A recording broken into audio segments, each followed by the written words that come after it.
Argentina ৩ মিশর ২। বিশ্বাস করেন ভাই, এখনও আমার বিশ্বাস হইতেছে না যে আর্জেন্টিনা ৩টা গোল দিছে, তাও ১৩ মিনিটে। যেইখানে মিশর ২-০ গোলে এগিয়ে ছিল, সেইখানে আর্জেন্টিনা ফুটবল দল ৩টা গোল দিছে, 2টা গোল পরিশোধ করে জয়সূচক একটা গোল দিছে। ওরে ভাই, এইটাও কি সম্ভব?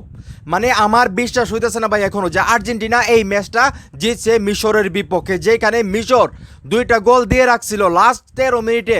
ভাই লিওনেল মেসির আর্জেন্টিনা 3টা গোল দিছে, 2টা গোল পরিশোধ করে আরও একটা গোল দিছে এবং এই ম্যাচটা জিততে নিছে। ভাই আমার এখনো বিশ্বাস হইতেছে না, আমি এখনো বিশ্বাস করতে পারতেছি না যে এইভাবেও কামব্যাক করা যায়।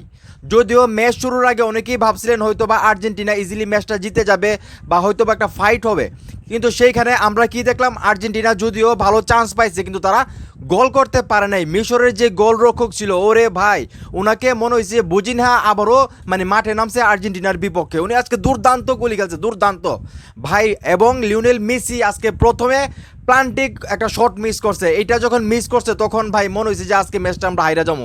বিশ্বাস করেন ভাই, যখন প্লান্টিক মানে শটে গোলটা মিস করছে তখন আমি আমার মনটা বাইরে দিয়েছি যে আজকে হয়তো আমাদের কপালে খারাপ কিছু আছে। এবং আমরা যদি দেখি ইপিজেড মানে মিশরের প্রথম গোলটা কিন্তু 15 মিনিটে আসে, ঠিক আছে।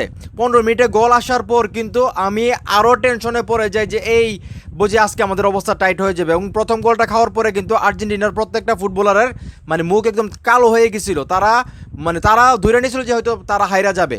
দেন এখন তারপরে কিন্তু আবার 66 মিনিটে, দ্বিতীয়ার্ধে 66 মিনিটে আরেকটা গোল করে মানে মিশর। তারপর তো শুধু আমি না, সবাই কনফার্ম হয়ে যায় যে আর্জেন্টিনা আজকে ম্যাচটা হেরে যাবে। আর বিশেষ করে ভাইরে ভাই, পর্তুগালের যারা ভক্ত আছে, ব্রাজিলের যারা ভক্ত আছে, তারা যেভাবে আমাকে মেসেজ দেওয়া শুরু করছে, তারা যেভাবে আমাকে ট্যাগ করা শুরু করছে, তারা যেভাবে কল দেওয়া শুরু করছে, ভাই মানে ভিতরটা জাস্ট ফাইটে গেছে। বিশ্বাস করেন আমি সত্যি করে বলতেছি, মানে আজকে আর্জেন্টিনা হারলে বা জিতলে আমার তেরকম একটা এফেক্ট হইতো না। কারণটা কি? কারণটা হলো আর্জেন্টিনার যারা ভক্ত আছে, গত বিশ্বকাপে অলরেডি আমরা বিশ্বকাপ জিততে ফেলছি। লিওনেল মেসির হাতে আমরা বিশ্বকাপ দেখবো, সেটা আমরা স্বপ্ন ছিল, সেই স্বপ্ন পূরণ হয়ে গেছে গা। এই বিশ্বকাপে আর্জেন্টিনা জিতলো না হারলো তাতে আমাদের কোনো কিছু যায় আসে না, কিন্তু আজকের ম্যাচটা জাস্ট ইমোশন হয়ে থাকবে সারা জীবনের জন্য। লাইফে অনেক ম্যাচ দেখছি আর্জেন্টিনার, অনেক ক্রিটিক্যাল ম্যাচ দেখছি, কিন্তু আমার মনে হইতেছে এই ম্যাচটা আর্জেন্টিনার ইতিহাসে আমাদের মতো যে সাপোর্টাররা আছে আমাদের স্মরণীয় হয়ে থাকবে। মানে সব সময় 2026 ফুটবল বিশ্বকাপের এই মিশরের বিপক্ষে যে ম্যাচটা আর্জেন্টিনা জিতলো সেটা আসলে স্মরণীয় হয়ে থাকবে, আমি যেটা মনে করি। তো ফাইনাল রেজাল্ট যেটা আপনারা সবাই তো জানিয়ে ফেলছেন অলরেডি, আর্জেন্টিনা 3টা গোল দিছে এবং মিশর 2টা গোল দিছে।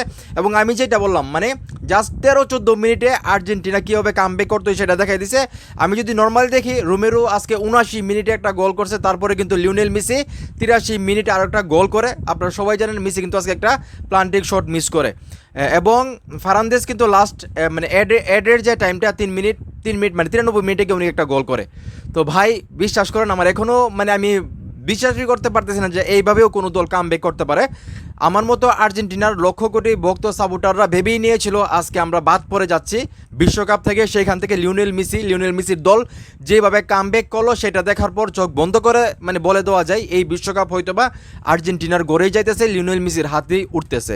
তো যাই হোক, এখন এই মুহূর্তে যারা আমার এই ভিডিও দেখতেছেন, এই যে আর্জেন্টিনা 2 গোল খাওয়ার পর লাস্ট 13 মিনিটে তারা কামব্যাক করলো, 3টা গোল দিল এবং এই যে জয়টা, মানে এটা আপনাদের কি মনে হইতেছে যে এটা কি সম্ভব? এটা কি পসিবল?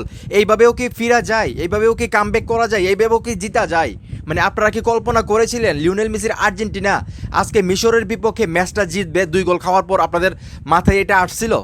মানে আপনাদের কি চিন্তা ভাবনা হয়েছে? আপনারা কতটা কষ্ট পাইছেন, ম্যাচটা দিকে কতটা মজা পাইছেন অবশ্যই কমেন্ট করে জানাবেন। এবং আপনি যদি আর্জেন্টিনার সাপোর্টার হয়ে থাকেন, লিওনেল মেসির ভক্ত হয়ে থাকেন, অবশ্যই ভিডিওটা শেয়ার করবেন যাতে ঐক্যজোটের প্রত্যেকটা সদস্য এই ভিডিওটা দেখে এবং তারা বুঝে যে আমরা আর্জেন্টিনার যে সাপোর্টাররা তারা আর্জেন্টিনাকে কতটা ভালোবাসি এবং আর্জেন্টিনা মানে কীভাবে আসলে কামব্যাক করে সেটা তাদের দেখা উচিত, আমি যেটা মনে করি। তো ভিডিওটা এখানে শেষ করতেছি, সবাই ভালো থাকবেন, আসসালামু আলাইকুম।